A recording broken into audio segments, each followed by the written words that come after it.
Ya gimana sekarang Onyo sekarang mulai sangat suspek nih kok. Ini yang bikin baju. Oke. Bikin baju. Oke. Buat konser gimana? Yoi. Gimana? Apa? Kak Ivan bajunya. buat Oh iya, saya ada 3 baju yang saya buat khusus untuk Onyo. Iya. Bahkan saya bikinin satu logo spesial untuk Onyo di tahun 2021.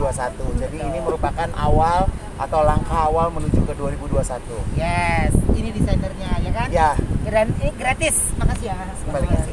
ya udah gitu. Oke, mungkin persiapannya sekarang sudah sejauh mana sih, Kang? Ini baju Persiapannya. buat Talia ya. Oh, Dikasih gitu. depan kamera. Ya. Ya. Ya. Persiapannya udah 85%, sekarang udah lagi bertambah lagi latihan fisik karena ada 5 segmen, setiap itu beda-beda konsepnya gitu. Jadi itu yang paling susahnya buat kita sih. Oke, kok biasanya kan kalau Onyo tuh kalau mau konser ada puasa bicara dan segala macam. Mungkin untuk treatment kali ini juga seperti itu kok. Ya, dia puasa bicaranya udah, tapi hari ini dia lebih banyak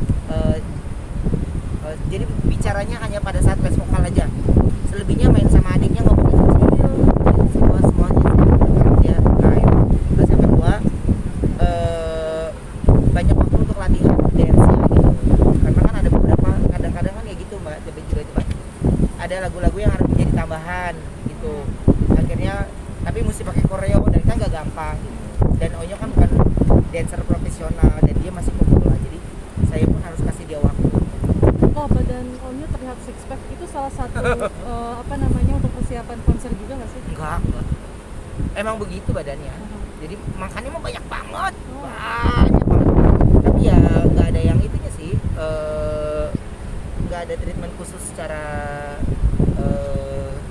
perawatan badan, nggak ada. Untuk olahraga yang Olahraganya juga udah nggak nge-gym. Selama pandemi itu nggak pernah ke tempat gym. Jadi Di rumah aja lewat YouTube, semuanya lewat YouTube sama kalau exercise itu sama bundanya. Kalau yang lainnya, kalau lari sekarang latihan fisik sama saya. Tapi kan sejauh ini olahraga Onyo paling hanya renang dan sama bunda nih kok. Ya. Gitu. Nyangka nggak sih sampai perutnya Onyo bisa sampai kotak-kotak gitu? Enggak, banyak Kak. Karena dia tahu sama saya boleh kotak-kotak, tapi untuk mengangkat alat berat belum boleh.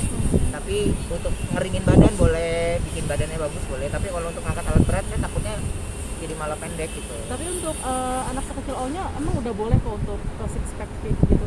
Enggak, emang udah begitu kayaknya udah dari dibentuk kagak, minum vitamin juga kagak ada, minum susu itu kagak ada. Susunya mah kayak susu anak-anak aja dia mah, biasa aja gitu.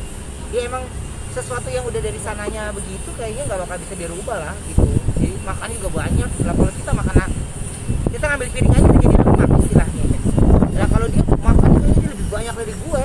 Makanya dia kadang suka malu kalau di story kalau dia makannya kebanyakan tuh karena dia malu makannya banyak. Terus saya bilang ya nggak apa-apa Nyok. Kalau Ai udah makin gede, terus makannya makin banyak baru. Oke. Kok menjelang konser ini tapi ada pantangan-pantangan nggak buat Onyo kok? Nggak ada. Pokoknya lebih ke jamnya dia sih, jam istirahatnya dia, jam-jam latihannya dia, semuanya harus sesuai dengan schedule-nya. Terus bagaimana dia pernapasan lebih ke pernapasan sih, karena kan ada berapa yang jadi perubahan lagunya cepat. Perubahan lagunya atau komersial breaknya beberapa menit, jadi di situ durasi dia ganti baju gitu. Kemarin kan kita habis tes make up, tes rambut semuanya. Oke, konser sebentar lagi dan launching lagu juga sebentar lagi. Ya, dia seneng lah. Jadi penutup tahun Onyo pasti punya karya gitu. Dan kalau saya udah nggak mikirin yang konsernya tinggal deg-degan doang, tapi lagi mikirin konsep berikutnya apa yang mau dilakukan lagi. Oke. Ya. Lebih keras dari yang kemarin berarti kok latihannya? Konser yang pertama. Oh iya, ini lebih lagi. Tapi ngelihat hasilnya aja saya selalu netesin air mata gitu ngelihatnya. Ya dulu dia anak yang pendiam, anak yang malu-malu gitu ya, tapi tiba-tiba dia mau melakukan perubahan itu dan dia suka ditantang oleh saya gitu. Ada beberapa lagu yang dia menyatakan nyerah sebenarnya, tapi saya bilang yuk bisa ya.